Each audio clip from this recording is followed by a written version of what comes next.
It's May 9th, 2026. Welcome to yes2hellwith.com. Listen to me closely. Benjamin Glassman, former United States Attorney. You are a liar. Kenneth Parker, former United States Attorney. You are a liar. Now, that should set the tone. Over the next 2 weeks, you're going to witness a series of videos that continues exposing one of the deepest failures inside the American justice system. The failure of prosecutors to uphold their responsibilities, their ethics, their obligations, and even their oath. And this series centers around a man named Orlando Carter. Orlando Carter is a man I met while I was in prison. One of the things that struck me most profoundly when I began learning about Carter's case was this. He never imagined, not in America, not as a businessman, not as a family man or a father, that he would ever endure the level of injustice that he ultimately experienced inside the federal justice system. And the reality is that many Americans feel the same way. Most people assume the system will protect the innocent. Most people assume prosecutors are carefully searching for truth. Most people assume federal agencies independently verify the claims being presented to juries. Most people assume that if a person is convicted in federal court, the foundational evidence must have been thoroughly examined in and questionably established. But what if that assumption is wrong? What if the system often protects its conclusions more aggressively than it protects the search for truth itself? Because that is where this story becomes deeply disturbing. Now, understand something carefully. This series is not merely about a conviction. It is about what happens after the conviction.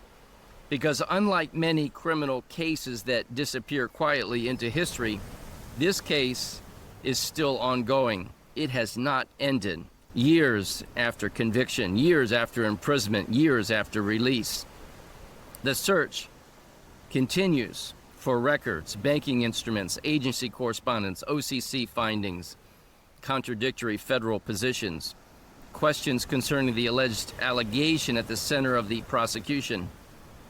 And people do not continue fighting for decades unless they believe something is fundamentally wrong. So let me be very direct with you. I believe and I know that Orlando Carter is innocent. I believe and I know that federal prosecutors failed in their duty. They did not fully investigate. They did not properly reconcile contradictions.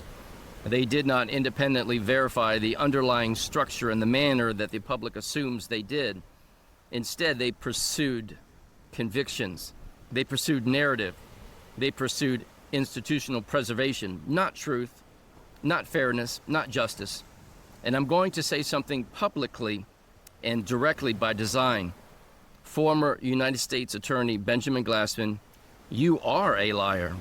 Mr. Glassman, you lied to me and you lied to the public when you stated that evidence relating to the alleged $4 million loan had been shredded by the federal government. That statement was false, and you know it, and you knew it then. And I proved it through multiple independent avenues. And I will say the same regarding former United States Attorney Kenneth Parker. Mr. Parker, you are a liar. You repeated the same false narrative concerning the alleged destruction of evidence. And the facts do not support your claims. You lied. You know it now, and you knew it then. Now understand why this matters. Because if prosecutors and federal officials preserve false narratives after learning contradictory information, then the issue is no longer merely prosecutorial error. The issue becomes institutional self-protection and the preservation of an unjust conviction. And that should concern every American regardless of political affiliation.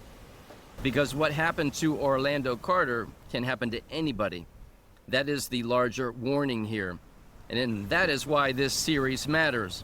Not only must Americans understand the structural failures inside the justice system, they must also understand how to defend themselves against those failures. And this is precisely why I continue stressing the importance of the Liberty Dialogues framework. Because when you understand the Liberty Dialogue's order, authority, jurisdiction, status, standing, obligation, and enforcement, all of them under the umbrella of presumption, you begin forcing government actors to establish their position structurally rather than emotionally. You stop assuming, you stop conceding, you stop reacting from fear, and you begin requiring proof. The students now using the Liberty Dialogue's framework are already constructing sophisticated responses and defenses that most people would never have known how to create previously. And I firmly believe that had Orlando Carter possessed the Liberty Dialogue's framework in 2007 and 8, he likely would never have been convicted at all. I believe that firmly. So as you watch this series, I want you to focus on three things. First, understand that Orlando Carter's situation could become anybody's situation in modern America, and it's happening now to others. Second, understand how prosecutors fail Americans while pursuing convictions, prestige, institutional loyalty, and career advancement. And third, understand how the Liberty Dialogue's structure may help prevent these things from happening to you in the first place. Because structure matters, presumption matters, burden matters, and truth matters.